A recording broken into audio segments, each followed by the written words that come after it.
अगर आपके पास अपनी गाड़ी है तो आप इस खबर को जरूर ध्यान से सुने, क्योंकि ये खबर जो है वो आपके काम आने वाली है। टोल प्लाजा को लेकर एक बड़ा बदलाव हुआ है और वो मेजर चेंज क्या है उसके बारे में जो है वो आप लोगों को बताते हैं। लेकिन सबसे पहले आप लोगों के लिए ये जानना बहुत जरूरी है कि टोल प्लाजा से जब आप गुजरते हैं, आप ये भी जानते हैं कि आपको वहां से गुजरने के लिए जो है वो टोल टैक्स पे करना पड़ता है, ताकि आप वहां से अपनी जर्नी को जो है वो आगे कैरी कर पाए। लेकिन फिलहाल के लिए कुछ मेजर चेंजेस जो है वो यहाँ पर हुए हैं। लेकिन सबसे पहले मैं आपको बता दूं कि अब अगर आप टोल प्लाजा से गुजर रहे हैं, अब नेशनल हाईवे फी रूल 2024 को रिवाइज किया गया है। ये 2008 का रूल था जिसे 2024 में आकर रिवाइज किया गया, इसलिए इस रूल का नाम है रिवाइज नेशनल हाईवे फी रूल 2024। अगर आप टोल प्लाजा से गुजर रहे हैं तो आपको 20 किलोमीटर का डिस्टेंस कवर करने के बाद में आपको जो है उसके पैसे पे नहीं करने हैं। लेकिन ये कौन से लोग होंगे जिन्हें ये पैसे पे नहीं करने, और ये किस तरह से होगा? क्या हर कोई गाड़ी लेकर जाने वाला जो है वो पे नहीं करेगा? किन गाड़ियों को ये पे करने? इसलिए मैंने कहा कि आपको इस खबर को इत्मीनान से सुनना है।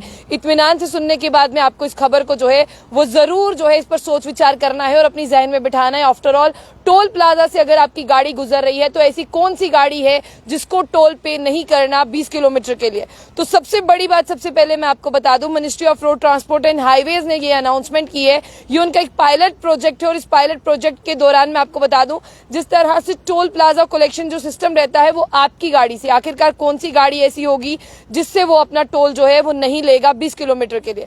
जी बिल्कुल, अब आप ये सुने, कौन सी ऐसी गाड़ी होगी? अगर आपकी गाड़ी के अंदर GNS लगा होगा, यानी ग्लोबल नेविगेशन सैटेलाइट सिस्टम होगा, तो आपकी गाड़ी के लिए 20 किलोमीटर का जो सफर है वो फ्री में रहेगा। तो इसीलिए मैंने आपको कहा कि ये न्यू टोल सिस्टम है और खास करके प्राइवेट व्हीकल्स के लिए, यानी जितने भी आप लोगों के पास अपनी अपनी खुद की गाड़ियां हैं, ये खबर उन पर लागू होती है। और ये जो नया पायलट प्रोजेक्ट है ये भी उन्हीं के लिए आया है। यहाँ पर जिस तरह से अगर आप हाईवे से गुजर चुके हैं तो आपको 20 किलोमीटर का टोल नहीं देना, आपको 20 किलोमीटर जो है वो राहत दी जाएगी। अगर आप 20 किलोमीटर के सफर के आगे अपनी जर्नी को कंटिन्यू करते हैं तो आपको उस हिसाब से देना है कि आप 20 किलोमीटर के आगे आए हैं। फॉर एग्जाम्पल, अगर मैं बता दूं, आप उस टोल से गुजरकर 30 किलोमीटर तक चल रहे हैं तो 20 किलोमीटर के पैसे आप नहीं देंगे, 20 किलोमीटर के पैसे आपसे नहीं लिए जाएंगे और ना ही आपको देने हैं। ये नया रूल 2008 को चेंज कर जो है वो नेशनल हाईवे का जो रूल रिवाइज किया गया है 2024 है। हाँ, उसके आगे आपका जो 10 किलोमीटर बन जाता है, आपको वो 10 किलोमीटर पे करना है। लेकिन आपकी गाड़ी में जो है वो GNS होना चाहिए, यानी ग्लोबल नेविगेशन सैटेलाइट सिस्टम होना चाहिए। और ये बड़ा फैसला प्राइवेट व्हीकल्स वालों के लिए जो ministry of road transport and highway ने लिया है, और इसे उन्होंने इस तरह से जो है वो पब्लिक डोमेन में लाया है, जिस तरह से मैं आपको बता दूं कि न्यू टोल सिस्टम है। इसे न्यू टोल सिस्टम कहा जा रहा है, जिससे आपकी जर्नी जो है वो स्मूदर और इजियर रहने वाली है। और फिलहाल के लिए आगे मैं आपको ये भी बता दूं कि बहुत सारे लोग हैं जो ऐसा कह रहे हैं कि हमारी गाड़ियों में ये सिस्टम नहीं है।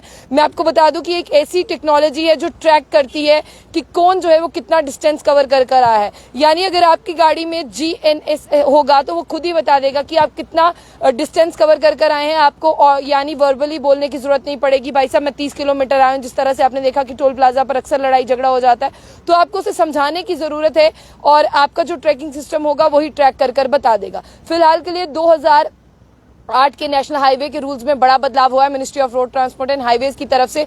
इस रूल को रिवाइज किया गया है और इस रूल को रिवाइज करने के साथ इसका नाम दिया गया है कि आप जितना डिस्टेंस कवर कर आए आप उतना ही पैसा दे। जाने से पहले जंग बुलेटिन न्यूज को लाइक और फॉलो करना ना भूलें।